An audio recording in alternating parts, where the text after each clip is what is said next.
We, the jury, on the issue join in the case of the Commonwealth of Virginia versus Brendan Robert Banfield, defendant, find the defendant guilty of aggravated murder of Joseph Ryan and Christine Banfield as part of the same act or transaction. Case number FE 2024-666, count 4. We, the jury, on the issue joined in the case of the Commonwealth of Virginia versus Brendan Robert Banfield, defendant, find the defendant guilty of aggravated murder of Joseph Ryan within the same 3-year period during which he did also kill and murder Christine Banfield. There are 2 theories that the prosecution presented to the court that they could find him guilty on. Both of them are aggravated murder. One of them is within the same occurrence or transaction, like at the same time in the same course of action. The other one is 2 murders within 3 years. It is the 2 murders that make this an aggravated murder. A first-degree murder is not a life without parole case. A aggravated murder is a life without parole case. They will not sentence him on both of those. It's only one. Because there's 2 murders, which is 1 count of aggravated murder, the jury said, yes, this was part of the same transaction or same time. And yes, this was within 3 years. So they found him guilty on both of those. They'll merge for sentencing. So he'll be sentenced on one of those indictments to life without parole on that indictment. Let's go to the other counts now. Hopefully that helps clear it up. Case number FE 2024-666, count 5. We, the jury, on the issue joined in the case of the Commonwealth of Virginia versus Brendan Robert Banfield, defendant, find the defendant guilty of using a firearm in the commission of a felony. In case number FE 2024-873, count 1. We, the jury, on the issue joined in the case of the Commonwealth of Virginia versus Brendan Robert Banfield, defendant, find the defendant guilty of child endangerment. So those are the other 2 counts in the indictment. The child endangerment count is really what the sentencing has some room in. And then the weapon allegation, I don't know if there's a set amount of time, but the court will have the chance to sentence him to life without parole. And then whatever time on the child endangerment and whatever time on the weapon charge, I imagine it will just be all. I can't imagine a sentence that's not, this is the most we can sentence you to, and even that's not enough, but here you go. I imagine the option for the court will just be all. So he will get sentenced to life without parole plus however many years are available. That's not shocking. In Juliana's proffer, there were, obviously that was 4 hours long. There was a lot of details in it. There was a lot that your office chose maybe not to get into. Talk about what you wanted to highlight for this jury, what you thought was needed to successfully prosecute this case, and maybe some things that you chose not to introduce as evidence. Yeah, I mean, there was a lot in this case. There were a lot of rabbit holes to run down. We knew 2 things going into this case. The case was about the blood. This case was always going to be in the blood. You heard it right from Jenna's opening statement. This case was about the blood. We knew that before we even charged this case. The second thing is we want it to be surgical. We want it to be in, we want it to be out. We didn't need to go through every single little thing. We didn't want to confuse the jury. We didn't want to burden them, and we didn't want to put them to sleep. What we really wanted is we wanted the high level stuff. And you saw that. You saw us focus on the blood. You saw us use Juliana or have Juliana come up there to give flavor to what happened in that room. And then we used the blood, we used the digital forensics, we used everything else to support that and give flavor to that. So I think we asked for 4 weeks, but as we got into this trial, we realized that we could do it much quicker and much more effectively than if we took all 4. Take us through the strategy. It was talked about during the trial of arresting her first to get to him. Sure. Well, there was originally a belief that was born pretty early in the investigation that she was an accomplice of Mr. Banfield's, that there was a plan.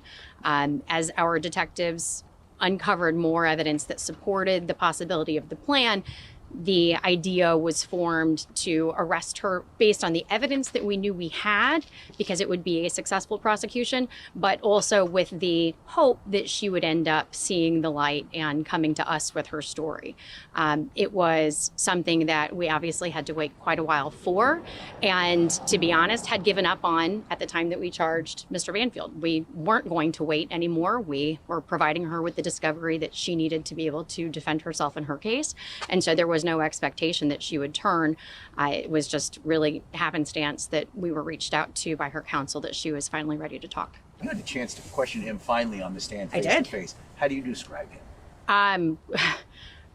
I think that everyone has commented on what was so obvious, that he was not truthful, that he was cold, that he behaved oddly in response to questions that should have elicited emotion, that he never spoke of himself as Christine's husband, that he didn't speak lovingly of his wife, that he showed absolutely no human emotion that we expected to see of someone in his position. You mentioned in your closing how he wanted to be with Juliana, and hence the possible motive here.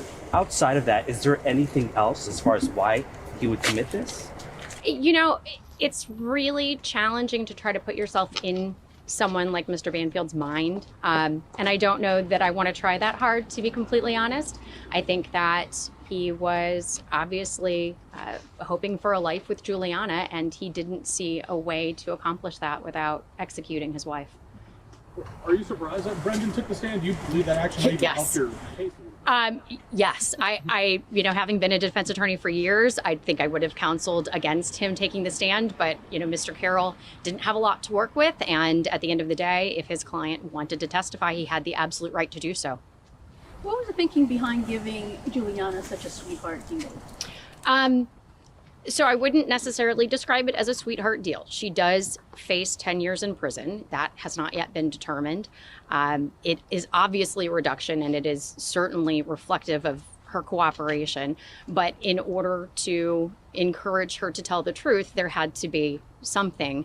I think that the agreement that she entered into will hopefully allow for the judge to pass judgment on her in a way that is measurable. It will certainly never account for the lives that she was responsible for taking, but I think that the amount of time that she'll serve will be determined by Judge Ascarati, and I'm sure it will be appropriate. At the end of the day, this jury did not deliberate that long.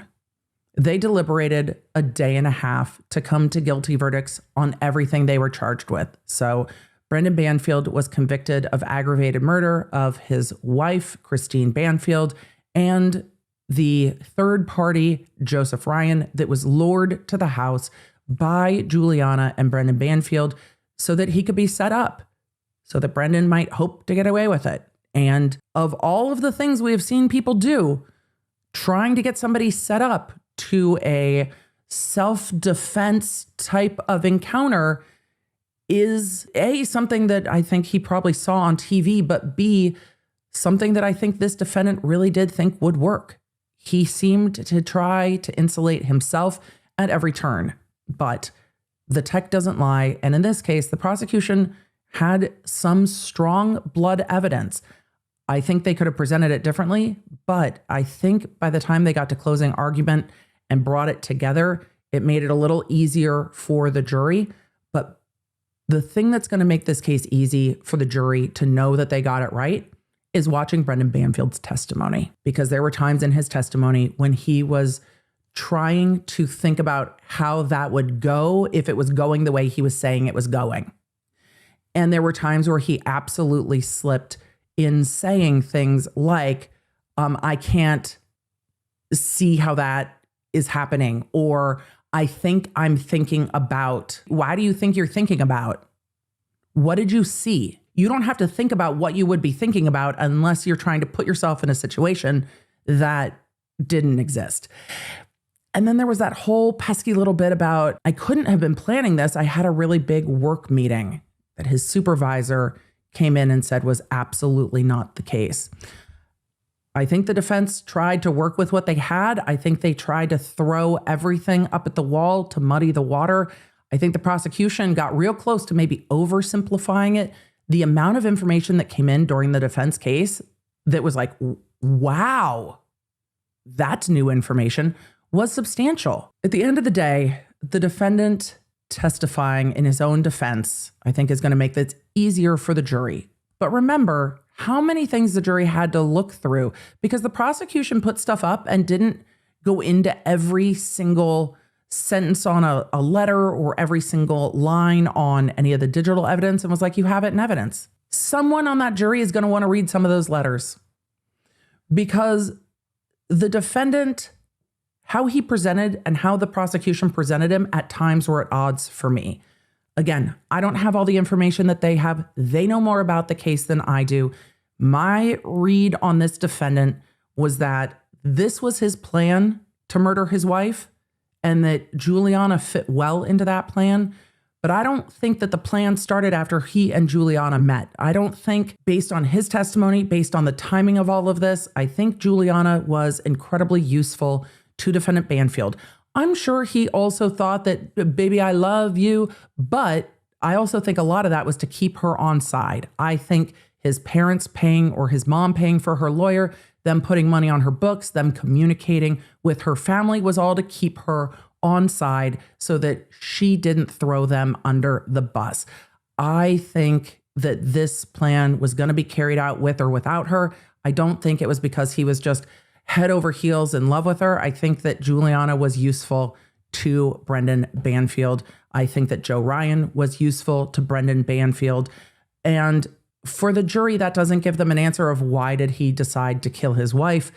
It gives them an answer of once he decided to kill his wife, this is what he did. That might not have worked as well if he had not testified. I think once he testified, you see a bit of a different story, but it's really hard to change what you told them in opening and change it in closing. Because what they went with in opening is he was so in love that he decided that he needed to get rid of his wife because divorce is expensive. And if he's not going to testify, that gives answers to the jury of this is why he did it. And they could see those letters. And in a lot of the letters, he is saying that. I don't think you understand as a juror how manipulative this defendant might be if you only see him sitting at counsel table. And it makes it really difficult to change how you're sharing this case with the jury if you don't know the defendant's going to testify and if you know that the smartest thing for him is to not testify. And you can use the letters to show that look at everything that he's saying. But at the end of the day, he will be sentenced hopefully on May 8th. Juliana will be sentenced. It's set for this month, but we will see if that court date gets changed, if her defense attorney wants any reports. And again, the prosecutor said in the press conference today that Juliana can get sentenced up to 10 years. It's interesting that the prosecutor never said, we are asking for time served. None of the prosecutors said we are asking for time served. All of them focused on the fact that she can be sentenced up to 10 years. Make of it what you will, but it's an interesting note that that's what they talked about in their press conference. We will see what happens at sentencing. With Juliana's sentencing, I don't know if we will see in-person victim impact statements or if we will see letters submitted to the court. We can see victim impact statements there, and we can see victim impact statements at Brendan's sentencing. And I imagine that we will see in-person victim impact statements from at least Christine Banfield's father, because you could tell what he was thinking when he took the witness stand. And when Christine Banfield's father took the stand and turned and looked at the defendant while he was testifying, I was like, ooh, he has some thoughts. And I imagine we will see him sharing those thoughts with the court when we get to Brendan Banfield's sentencing. Thanks for joining me. If you enjoyed this episode and don't want to miss updates on your favorite cases, you're going to need the Law Nerd app at lawnerdapp.com. That way you can stay in the loop on the cases that matter most to you, and you never know when you're going to catch feelings for a new case. So make sure you get it for free on iOS and Android. Thank you for being here, and thank you for being a Law Nerd.